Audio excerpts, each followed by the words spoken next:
Kayong mga congressman o senador, huwag ninyong pahabain o paiksiin yung termino ninyo. Let it be where it is.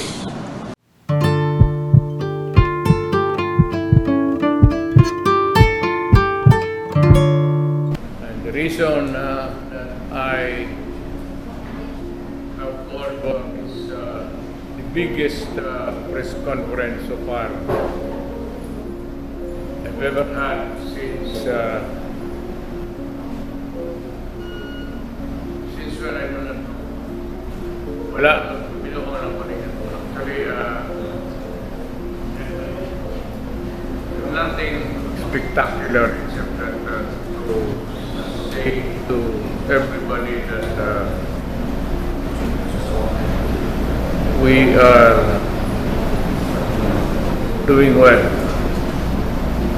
And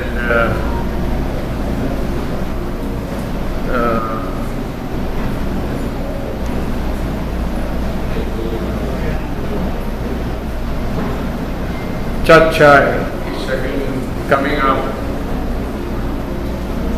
and if there is any provision at all, if at all, that would need a change or correction somewhere in the charter, let us all cooperate. And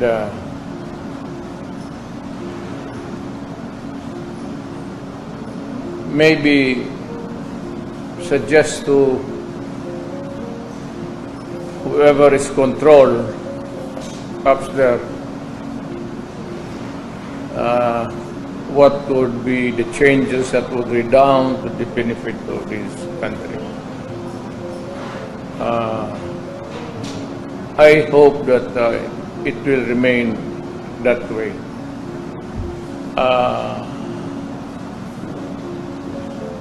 The chances are they would come up still, which has always been the excuse to open the charter. I do not want to put forward anything that might, ayaw ko na lang speculate. But if there is any change coming up, well and good, we should welcome it.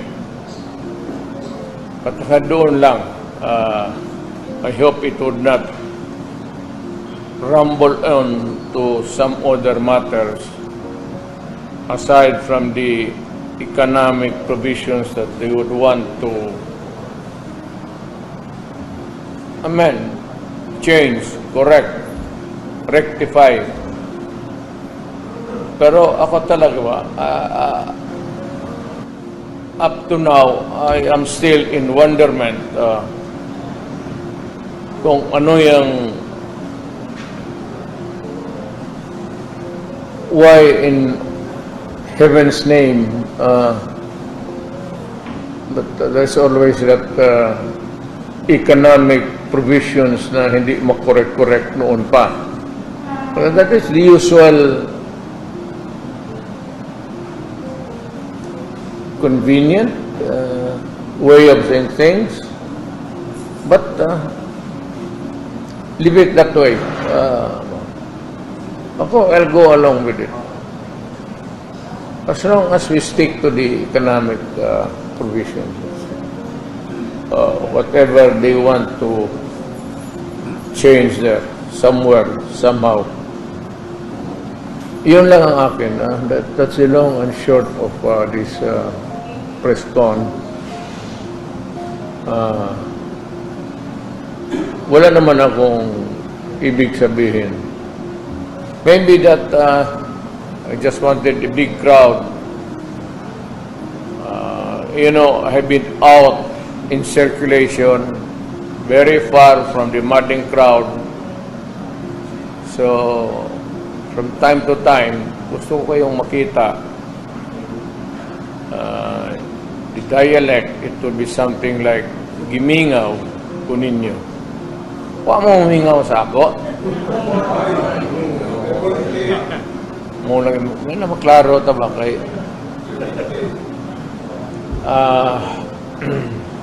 so yun lang. Hanggang doon lang ako for the nonsense. So kasi dyan naman rin ang the progression of things.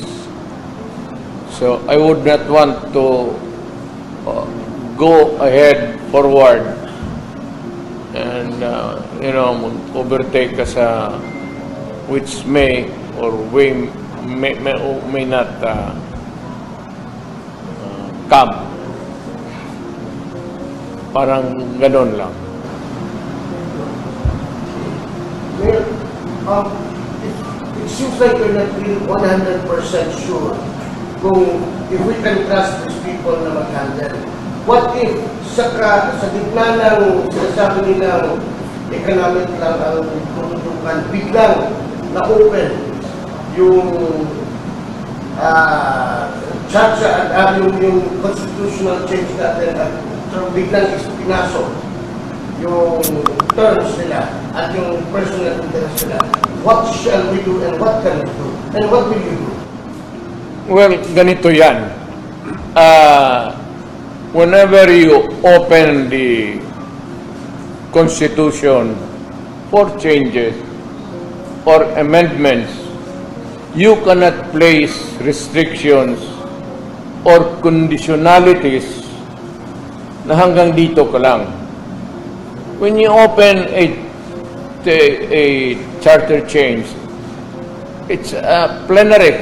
Hindi mo sabihin mo, we call for a constitutional convention or we call for a constitutional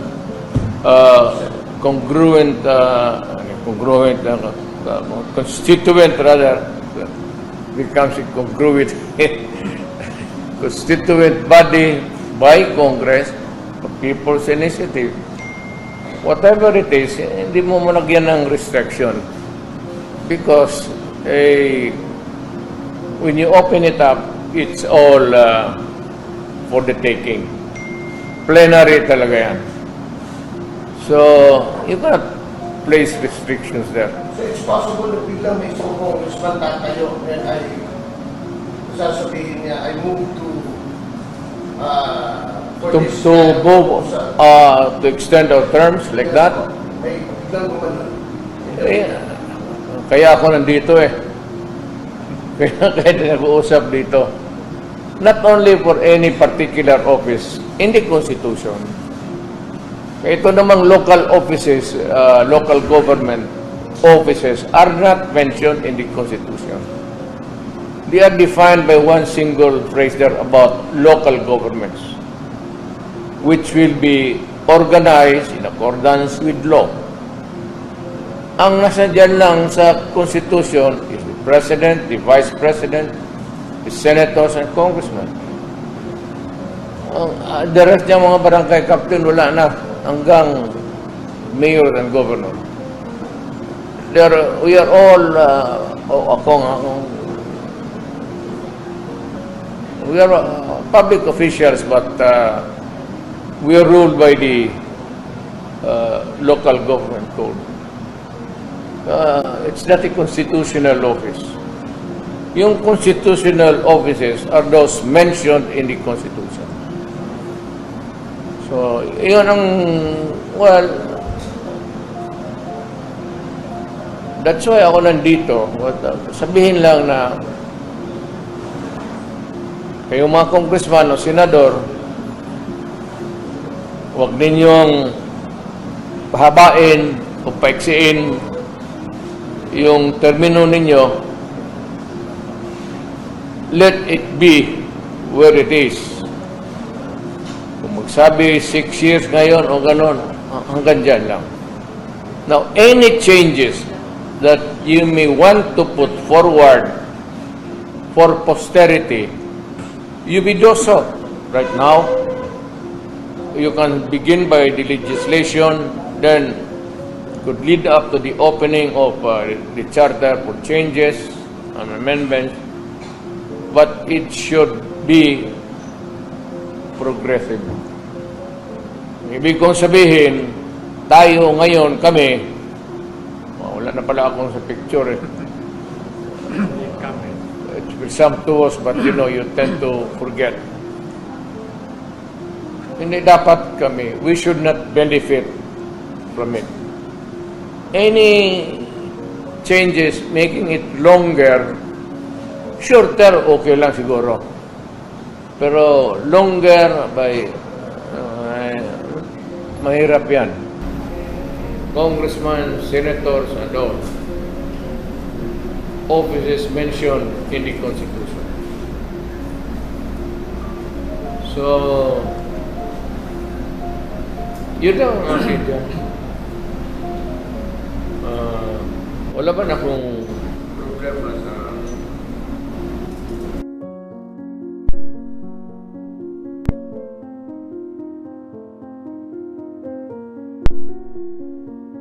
interest of government and country.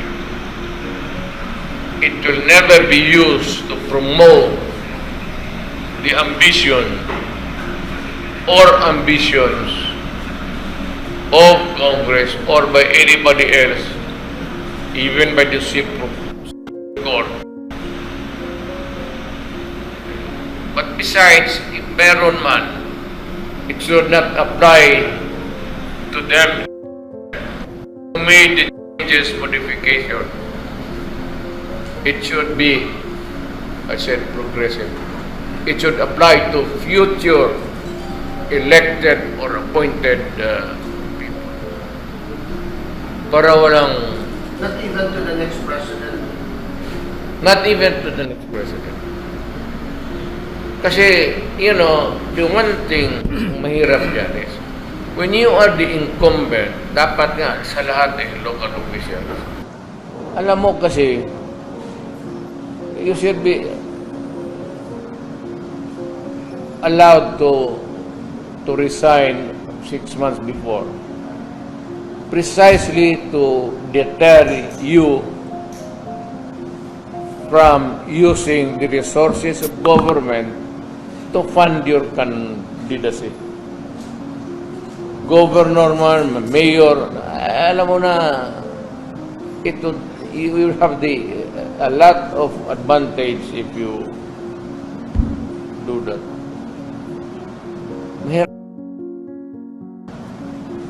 Fair is fair. Wala naman tayong ano dyan, but this is the democracy. Rotation dapat. Now is the time for Bicolano to be president. Maybe tomorrow from the southwestern part of Mindanao, which would be Zamboanga towards Pulo. I would even relish an Ifugao president. Torno-torno tayo, wag natin suluhin. Hindi maganda eh. Kung magsabit, one term, only, period. 2 terms, tapos barred forever, pero sundin natin. Tayo na ilagay sa posisyon natin ngayon, yung batas na yun should bind us. Isa lang, dapat isa lang.